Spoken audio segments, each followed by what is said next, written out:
And good morning, everyone. It is 8:07 a.m., and we're back. And as promised, we have on line one, Scott Braddock with the Quorum Report. Good morning, Scott. Morning, Dave. You know everything there is to know about what's going on down there in Austin? I do. I'm ready.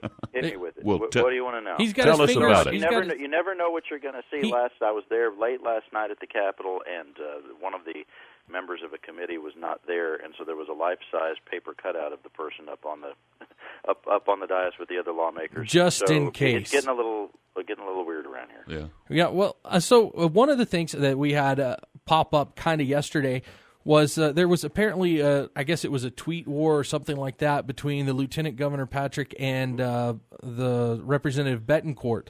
Yes, do you have more information about that? Well, very interesting. Paul Betancourt, who is the Senate's chairman on property taxes, on the big issue of the session, right? The two big things, as we've been talking about on KFYO for months, are school finance and property taxes, and right. The way those things go together. And you've got the Senate's chairman, basically the property tax guru in the Senate, saying that he doesn't agree with the lieutenant governor and the speaker and the governor about this idea of raising the sales tax in order to try to buy down property taxes, the so-called tax swap. And you may remember it was first on Chad's show here on the station that Betancourt talked about that. He wasn't specifically asked about the big three, but he did, state his policy position. And in fact, yesterday, during a hearing in the Senate's Education Committee, Betancourt again was talking about that, and the chairman of the committee had to tell him, hey, we've got to move on here because we've got to start, talking about this school finance plan. So that the discussion got a little bit heated there, to the point where the lieutenant governor, who, by the way, the lieutenant governor, Dan Patrick, and Paul Betancourt, and I kind of take it for granted that people just know this because I covered these guys in Houston, for at least 15 years, Patrick and Betancourt have been joined at the hip on the issue of property taxes. It's something that they have made a front and center thing in their careers. It's been very good for them politically to be tapping into the anger of people about property taxes, and they've always agreed about how to address it. They've talked about appraisal caps. They've talked about this idea of the mandatory rollback elections, at lower percentages, like we've been talking about, the 2.5% or 3.5%, depending on which piece of legislation you're looking at. Patrick yesterday had to say, no, Betancourt's comments are his own. The legislative leaders, the lieutenant governor and the speaker, all agree that looking at this tax swap is a good idea, and so in my estimation, it's one of the more significant policy splits between two Republican leaders in this state in recent memory. So, and now, how far along have they even put a bill together for this 1% swap? Because I've heard a lot about it, but I haven't seen anything actually move through. Yeah, we haven't seen actual language on exactly how this is supposed to work. Because it scares me to death, I'll be honest, Scott. Yeah, there are a lot of folks who are very... it makes me nervous. By the way, it's interesting that you say that because there are folks who would describe themselves as liberal Democrats and folks who would describe themselves as conservative Republicans who would both say what you just said, that this seems... this seems like something that is kind of slapdash being put together. Yeah, it doesn't seem organized at all. It came out of the blue. Right. Nobody knows how this is supposed to work exactly, and Betancourt, for his part, had said, if you look at the last time that taxes were supposedly going to be swapped in this state about a decade ago, it was the franchise tax at the time that was reformed or created, depending on which term you want to use for the way they did it. But the franchise tax, a business tax, taxing businesses on their gross receipts, that put in place for the purpose of buying down property taxes. And, of course, nobody remembers any property tax relief out of that because, of course, any relief that was there was immediately washed out very quickly by rising appraisals. And you have folks like Kel Seliger from out in West Texas, of course, saying that the focus ought to be on appraisals and capping appraisals, taking a look at reforming that side of things. And this idea that sales taxes, that raising that to try to offer some relief to people on the property tax side, it just seems a lot of people who are suspicious of that. Now, we did post yesterday at QuorumReport.com. People can watch the video right now. You had only 2 sessions ago, the man who would become Speaker, Dennis Bonnen, in 2015, and remember, he, of course, now is right there with the governor and the lieutenant governor and saying that we ought to raise the sales tax. In 2015, he argued for cutting the sales tax, and he didn't just, sort of haphazardly do this. He laid out, principles, conservative principles, along with the economics of all this. He said that if you cut the sales tax, it, number one, shrinks the size of state government because it impacts the spending limits that we have in Austin for how they put the budget together. And he also said that if you cut sales taxes, it offers relief to people who are at every income level. People who are small business owners, large business owners, mom and pop. We make an impact. I had asked the Speaker's office earlier in the week, well, what changed? Why is it that now he's okay with raising it when only 4 years ago he was, in favor of cutting sales taxes? And they have the Speaker's office usually pretty responsive to us reporters and answering our questions, but they have not asked that, and I first asked it on Monday. Hey, Scott, now, I don't know if I've asked you this specific question, but with the state kind of seems to be moving purple to some extent, how does this help them politically either way? I don't see how this helps them with the moderates, and I don't see how this helps them with the conservatives. It's an interesting way to frame it up, Matt. I've been trying to figure that out, too, because if you look at what they're trying to do in buying down property taxes by maybe raising sales taxes, it may be something that can be spun to folks who live in the suburbs, who do have exploding property tax bills, and might want to see relief on their property tax side more than they would want to see relief on their sales tax side. They might be willing to pay a little bit more in sales taxes to be able to have a lower property tax bill. But one of the things that we wrote about yesterday at Quorum Report is the idea that and this is sort of an interesting way to look at it. If you, and I've talked to a lot of folks who either used to work in the comptroller's office or economists and across the spectrum on this. We've got a lot of sourcing on this. When you talk tax policy, it's important to remember that revenue neutral and tax neutral are not the same. Yeah. Revenue neutral means that they might change the way that property taxes are done. It might change the way the sales taxes are done, and it basically gives them the same amount of revenue into their coffers when they're writing their budget from the government side. Right. But that doesn't necessarily mean that the tax burden for you is going to be the same, that it's going to stay tax neutral. You think about somebody who's a senior citizen right now who may have their property taxes frozen already.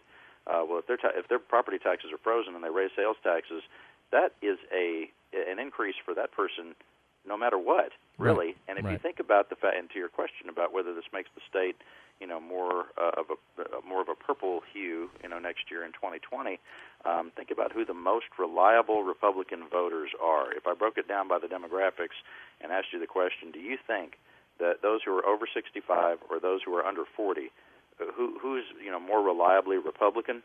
Obviously, it's the folks who are a little bit older folks. Right. And those people would have really nothing done for them under this tax plan as it has been laid out. So you do have a lot of Republicans who are very skeptical of this, and the fact that the governor, really leading the charge on this new proposal and sort of throwing it out there in the middle of the legislative session when previously tax proposals of this magnitude would have been talked about, during the campaign last year, would have been talked about, at least for 6 months to a year before a legislative session. To have it just thrown out there in the middle of April, I can tell you it's upset a lot of Republicans in Austin and around the state. Hey, Scott, we got to take a break, and we'll come right back and pick up where we're leaving off, okay? Sounds good. Yes, sir. Thank you, Scott. Okay. Be back in a moment. At 8:21, we are back here on KFYO Mornings with Dave King and Matt Martin. I want to get right back to the phones with Scott Braddock. Scott Braddock, the editor of the Quorum Report. Scott, the time just melts away. We got so much to talk about just because session's going so crazy right now. Now, one thing I read about was 25 mile per hour speed limits on unposted roads, your normal streets. How likely does that look right now? Because that would irritate me just a little bit. That would aggravate you. I'm not sure. I'll have to figure out what is going on with that. But I can tell you that right now, the timeline for the legislature, it's crunch time. It is.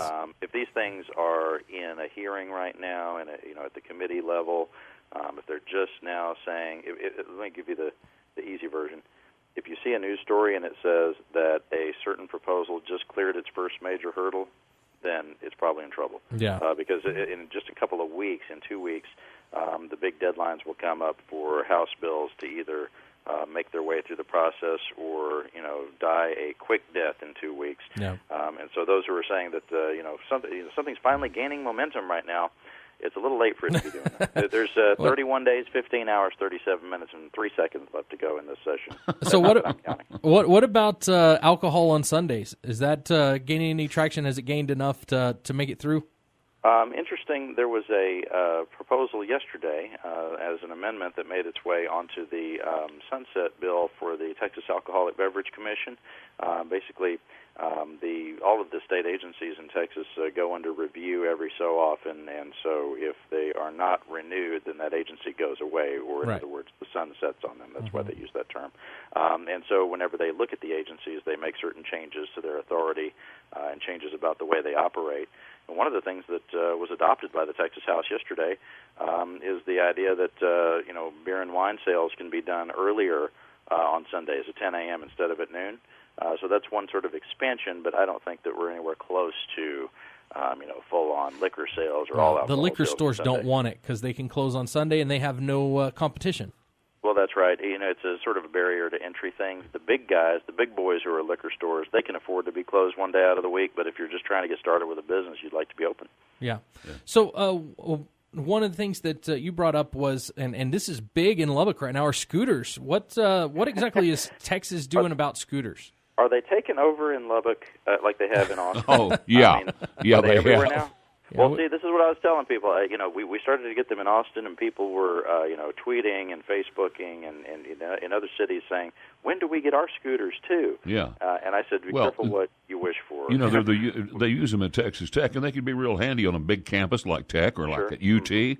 I can see where that would be really handy. They use them a lot, but we're seeing them all over town. Right. That's the thing, is there's just no regulation to these things whatsoever. And I think, most of the folks who listen to this radio station are, the kind of folks who agree with us, right, that the free market is the way to do things in most cases, although some regulation would be okay. There is a bill right now that is making its way through the Texas Senate. It's been voted out of a committee, and we'll see where it goes. It would basically just set some very minimal standards for these scooters. It would say that for the scooters that you stand to ride, and by the way, there's two kinds. In Austin right now, they're trying out scooters that you also sit down to ride, the larger scooters. That's coming to a town near you as well. But there are 8 companies at least that operate these scooters in downtown Austin right now. They are everywhere on every corner. And Lubbock actually only allows one company to be here. So so we've got all these. We're the guinea pigs here in Austin. That's apparently. right. So we'll keep it that way. We don't want to be the guinea pigs. Some people are riding these things as fast as 30 miles an hour, and they're not, going downhill, and they're not, wearing any sort of safety gear, no helmets, no nothing. Oh, they're dangerous. This bill would say that, 15 miles an hour would be the statewide limit for the ones you stand up to ride, 20 miles an hour for the ones that you sit down on. It would also say that there would be an actual place on the road that you have to ride it, right on the right side of the road. Right now they're just riding all over the place, sort of like right now. And it has been the case for years that if people are riding a bicycle on the road, they are supposed to honor the rules of the road just like a car, right? But that hasn't always been the case. Of course, there are people who don't follow the law, but at least there's some basic guidelines for what they're supposed to be doing. This bill would put that in place. So let me ask you this: on this, would this also pertain to people who own their own scooters, or would this only be the ride-sharing scooters? As I read the legislation, this has to do with the ride-sharing scooters, the dockless scooters that you're talking about that are on the Tech campus and elsewhere, and the ones that we're talking about in Austin. Well, and that's fine. I was just wondering if I went out and I bought my own scooter, could I get it going 30 miles an hour? I'm not going to do that, but I'm just wondering. I'll double-check that. I'm sure that's one of the questions that will be asked as this moves through the legislative process. What if you have your own scooter, although the scooters that are everywhere are not the ones that the people privately own. It's the ones that everybody's sharing. Right, exactly. All right, and tell me what else is going on. Tell me what's going on Quorum Report right now. Did we talk about marijuana? Oh, no, well, that is one of the things that we're covering. The legislature looking at taking maybe a softer stance on marijuana. We've mentioned this before on the show, but yesterday the Texas House was going to maybe vote on this it's sort of a decriminalization effort, although it's not really that. It's just basically the difference between somebody getting a speeding ticket, we would have a ticket written if you were found with marijuana, and they would let you go instead of take you to the county jail. It's really sort of a local discretion sort of thing, because right now in some of the bigger counties they already do that. They just cite you and release you. And it sounds more like justice, almost like a justice reform more than a marijuana problem. Yeah, and that seems to be the direction of all this. I think there's probably pretty healthy support in the Texas House right now for taking a little bit softer stance on this, not punishing people just because we're mad at them, but thinking about whether or not we should punish people because they've actually hurt somebody else. I think that's something that libertarians would probably agree with. We're running up against the clock, and hey, we appreciate it. You've given us a lot of good information today. At other Quorum Report, go to quorumreport.com, see what Scott's got going on over there. Thank you, Scott. Okay.